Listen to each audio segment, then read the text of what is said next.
The rain tapped steadily against the floor-to-ceiling windows of my mother's coastal estate in Monterey, California, but the real storm raged inside the marble-floored dining room. "Congratulations, Mason," my mother said, sliding a thick envelope across the glass table to my younger half-brother. "You've earned this." Inside was everything: ownership of the house, control of the family foundation, the trust fund, all his. I sat stiffly across from them, 36 years old and suddenly feeling like the invisible child again. My hands trembled slightly under the table, fists curled in my lap. Mason wouldn't meet my eyes. He kept staring at the envelope like it might vanish. My stepfather swirled his wine, lips pressed into a smirk. Then my mother turned to me.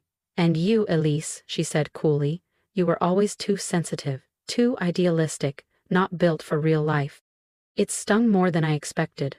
There were 5 of us there: my mother, Mason, my stepfather, the lawyer, and me. But I had never felt more isolated. She waved toward the man in the suit. "Let's finalize everything." "Mom," I said quietly. "Don't do this." She scoffed. "You walked away, Elise. Left the firm to go teach in rural Peru, remember? What did that get you? A tent and mosquito bites?" "You never asked why," I said. "Not once." "Because it didn't matter," she snapped. "Mason stayed. Mason proved himself." "No," I said calmly. "He played a role, one you desperately needed." My mother rolled her eyes. Then the attorney, Mr. Lancaster, a sharp-eyed man in his 60s, raised a hand. "Actually, before we proceed, there's a clause you should all be aware of." My mother blinked. "What clause?" He opened the folder. "The one your late father added. Quietly, but legally binding." Mr. Lancaster looked my mother squarely in the eyes. "There's a sealed amendment to the trust. It was added 7 years ago, at the direct request of your late husband, Mr. Charles Renaud."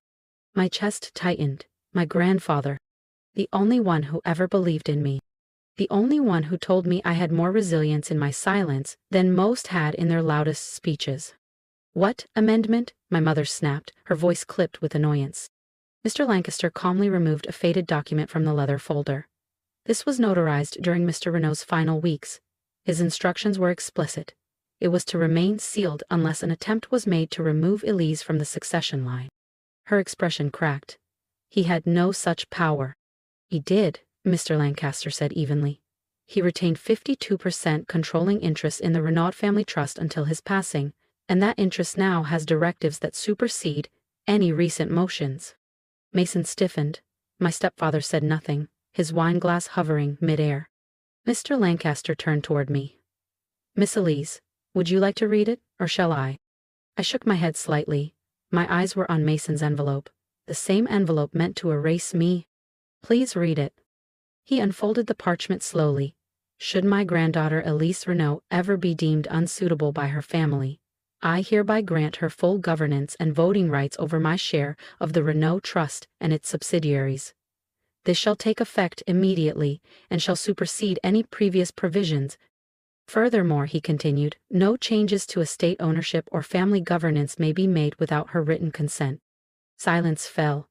Even the ocean beyond the window seemed to pause. "What the hell does that mean?" my mother barked. Mr. Lancaster looked at her, then to me. "It means your daughter is now the majority controller of the trust. Nothing signed today will stand without her approval." My mother stood abruptly, her chair scraping the marble floor. "She's unprepared. She has no experience with boardrooms or balance sheets." "Maybe not your kind," I said, standing too. "But I've led. I've protected. I've created things that lasted." I turned toward the attorney. "Let's proceed. We have work to do." Mason's eyes darted nervously. My stepfather looked away. My mother didn't sit down. Instead, she froze, as the gravity of power shifted away from her for the first time. She didn't speak, but the tension in her posture told me everything. And that's when I saw it. Something I never expected in her eyes. Fear. Not of me, but of what it meant to lose control. Real, quiet fear. I softened my voice. "You can sit, Mom. This isn't about revenge. All I ever wanted was a seat at the table, a voice, a chance." Still she didn't move. Then Mason broke. "Wait. This isn't fair." Elise left. She went off to, what, build tiny houses? I built safe housing for domestic abuse survivors, I replied. I helped veterans rebuild their lives. I didn't run from this family, I ran toward something better. He scoffed. That's sweet and all, but that's not how you run Renaud Holdings. I smiled faintly. Maybe not. But it's how you rebuild its soul. If you felt that shift, the moment power returned to the one they tried to silence, don't forget to subscribe to the channel, because what Elise does next will not only redefine the legacy, it will challenge everything her family thought they controlled. I know enough, I said, meeting Mason's eyes, to know you've been funneling money through a consulting firm owned by your old fraternity brother in Nevada. His face went pale. My mother inhaled sharply. Elise, stop. This is family. Was it family? I asked, voice cracking slightly, when you stood by while I was cut out, when you praised Mason while ignoring every sacrifice I made for all of you? You never belong in this world, she murmured, eyes low. No, I said, nodding. You made that perfectly clear. But grandfather thought differently. Mr. Lancaster cleared his throat. Ms. Elise, your grandfather didn't just leave you voting shares, he left something else, meant to be opened at this exact time. He opened his briefcase and retrieved a weathered leather box. Inside was a gold-plated compass. Beneath it, a folded letter addressed to me, in my grandfather's graceful script. My fingers trembled as I unfolded it. My dearest Elise, if you're holding this, then your mother has done what I feared she might. Do not hate her. She was shaped by a world that taught her control is love. But you, my dear, were always different. Quiet strength, steady vision. You are the compass. Follow your own path and others will follow you. Grandfather. Tears brimmed, but I didn't let them fall. I looked up. Let's proceed. As I signed the acknowledgement of my controlling interest, my mother finally spoke. You think this makes you powerful? She said, her tone sharp. You think he gave this to you out of love? It was to spite me. I studied her, not as a daughter chasing approval, but as a woman seeing clearly. No, I replied. He gave it to me because he believed I'd build something lasting. And I walked out, decades of dismissal falling from my shoulders like dust. But peace didn't wait on the other side of that door. War did. Because power threatens those who've abused it. I had barely reached the corridor when I heard footsteps behind me. Elise, Mason called. I turned. His voice was casual, but his eyes weren't. They were calculating. You don't have to do this, he said. Do what? Shut me out. That's the next move, right? I haven't made any moves, I said evenly. I simply stood up. He smirked. You think signing some papers makes you a leader? You don't have the stomach for this. My heart beat fast, but I stood firm. I'm not here to prove myself to you. I'm here to lead with purpose, something this family's forgotten. He stepped closer, lowering his voice. 2 months, he said. You'll crawl back. This company isn't a school project, it's a battlefield. No, I said quietly. It's a platform. And I'll use it to elevate, not dominate. He turned and walked away, but his clenched fists told me everything. This wasn't defeat. It was preparation. And the days that followed proved it. The whispers began. Elise Renaud was back, and not as a visitor this time. Some called it hope. Others, a warning. I didn't fire anyone. I didn't call meetings. I listened. And what I discovered. Departments sabotaged each other, promotions given for obedience, not merit, exhaustion ignored. This wasn't a company. It was a kingdom. And Mason had been crowned by chaos. One afternoon I walked into the break room. Conversation stopped. Please, I said gently, lifting my hand. You're on break. Sit. Eat. A custodian named Rosa slowly rose from her seat. We weren't allowed to sit if Mr. Mason walked in. I paused, then shook my head. That changes today. Her face softened in a way that broke my heart a little. She sat back down, and so did the rest. That night I stayed late. The building emptied out, but I stayed, alone under fluorescent lights, diving into the shadows Mason left behind. 3 budget discrepancies, 1 illegal contract with a shell vendor, and a list of 6 employees terminated after raising ethical concerns. This wasn't simple neglect. This was decay. If I didn't act fast, I wouldn't just inherit a mess, I'd be blamed when it collapsed. The next morning, Mason stormed into my office, a smug grin hidden behind his rage. He slapped a folder down on my desk. "So you want the CEO seat?" he hissed. "Let's see how long you last." I opened it.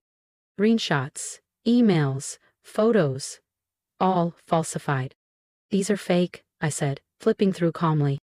"Can you prove it?" he smirked. I met his eyes. "You're really willing to burn everything just to destroy me?" "I want what's mine," he said.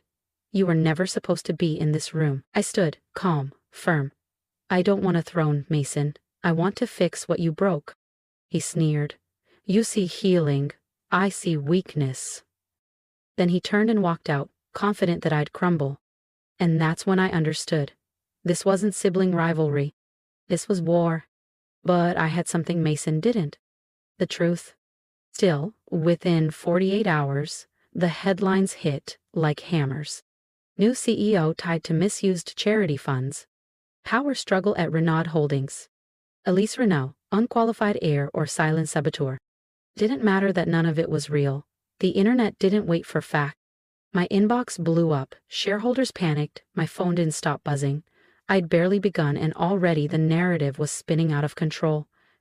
I told myself to breathe, that the truth would hold. But alone that night, curled on the couch in my office, I cracked.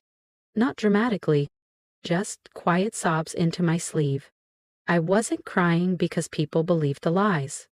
I cried because, for a moment, I believed them too. Maybe I wasn't enough. Maybe my grandfather had been wrong. Then came a soft knock. I wiped my eyes, cleared my throat. "Come in." The door creaked open. Rosa stepped in with a paper cup of tea. "I thought you might need this." "You didn't have to," I whispered. She sat beside me. "You looked like you did." "No one ever brought me anything when I cried in this room," she added. "Maybe it's time someone breaks the cycle." Her words settled deep into my chest.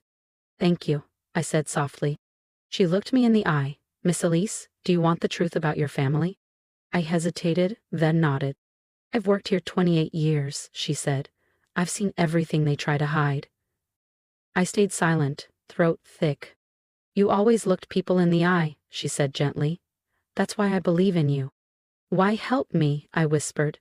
She smiled. "Because someone once helped me when no one else did, and because this company doesn't need another king." She reached over and placed a hand on mine. "It needs a healer." The next morning, I entered the boardroom with steady calm. They were already there, dozens of polished shoes, impatient eyes, and voices sharper than the suits they wore. I let them speak first. Accusations, doubts, demands for resignation. One shareholder threatened a lawsuit if I didn't step aside with grace. When the room finally quieted, I stood. "If anyone here can prove those documents are authentic," I said clearly, "I will resign. Today." Silence. Then I slid a stack of originals across the table. Audit trails, financial inconsistencies, side payments buried in consultant contracts. Mason's fingerprints were everywhere. I clicked the remote. The projector lit up. Security footage filled the screen. Mason entering the finance wing after hours, accessing a locked terminal, plugging in a USB drive. The timestamp? The same hour the falsified documents were created. No one said a word. "Truth matters," I said. "But I didn't come here to destroy my brother. I came to rebuild what he compromised." I turned to the firm's legal counsel. "My grandfather didn't choose me because I was flawless. He chose me because I still believe people can change, even the ones who've hurt us most. I won't press charges," I continued, "but Mason is suspended pending a full internal investigation." There was a long, stunned pause. Then Mr. Halpern, a gray-haired former board member, stood up slowly. "I misjudged you," he said. "I thought you were too soft for this, but today, you reminded me why we started this company. It wasn't about power. It was about people." The energy in the room shifted. No cheers, no applause, just quiet recognition. Mason never returned. But 2 days later, an envelope appeared on my desk, handwritten. "Elise, I don't expect forgiveness. I didn't just want the company, I wanted to be seen. I always believed you got the love I never did. Maybe you just earned it differently." Mason. I folded the letter and placed it beside my grandfather's compass. Not every battle ends with a sword. Some end in silence. And some victories are born not from rage, but grace. The office felt different now, not quieter, more present, awake. A month had passed since that morning in the boardroom. The press retracted the false accusations. Some called it luck. But those who mattered knew better. It wasn't luck, it was integrity, holding the line when it would have been easier to walk away. There was only one voice I hadn't heard. My mother's. No calls, no messages, not even legal threats. I figured she was off somewhere, rewriting the story in her own favor. Until one quiet Sunday, I stepped into my office, and she was there, sitting across from my desk. No makeup, no posture, just tired eyes and folded hands. I had to see it, she said. See what? That you didn't burn it down. I didn't reply. She looked older than I remembered, smaller even, like she had finally run out of fight. You were right, she said softly. About Mason, about me, about how we lost sight of what mattered. I said nothing. I wasn't ready to make it easy. She reached into her purse and handed me a photo. Me and Grandpa. I was 12, covered in paint. He was laughing. He said you'd change everything, she whispered. I just didn't want to believe it. If I did, I said gently, it's only because he believed in me. She nodded. I came here to say something I should have said a long time ago. She looked up, meeting my eyes. I'm sorry, Elise, for everything. And for the first time, I didn't feel small anymore. But healing doesn't start with blame. It starts when someone chooses to break the cycle. So I nodded. Thank you. I just needed to say it before I ran out of time, my mother whispered. Then don't, I replied softly. Fix what you can. It's not too late. She didn't answer, just gave me a long, quiet look, and left. 2 weeks later, Rosa stepped into my office with a worn folder in her hands. What's this? I asked. A list of everyone your mother pushed out for speaking up, she said gently. Figured you'd want to know. I opened it, read every name. Then we sent out letters. Each one a simple invitation to come back, no explanations needed. Not because I was trying to rewrite the past, but because legacy isn't about bloodlines. It's about what people feel when you leave the room. Months passed. Renar Holdings didn't become glitzier, but it grew warmer. Mason never returned, but we met for coffee once. No apologies, just quiet understanding. Maybe that was enough. My mother stayed distant, but one afternoon, a receipt arrived, a large donation, in my name, to the housing nonprofit where I once worked. No message, no name. Just her way of saying she was trying. And somehow that was enough. Because I didn't chase revenge. I owned something deeper. Peace, respect, a future that couldn't be taken. Now when I enter the boardroom, I don't hear whispers. I hear footsteps, of people who walk with me, not behind me. Because someone once said I was nothing. And I proved them wrong, without becoming them. If my story moved something in you, drop a comment. Tell me what part stayed with you. And if you're walking your own quiet road back to strength, subscribe. Because the world needs more voices like yours.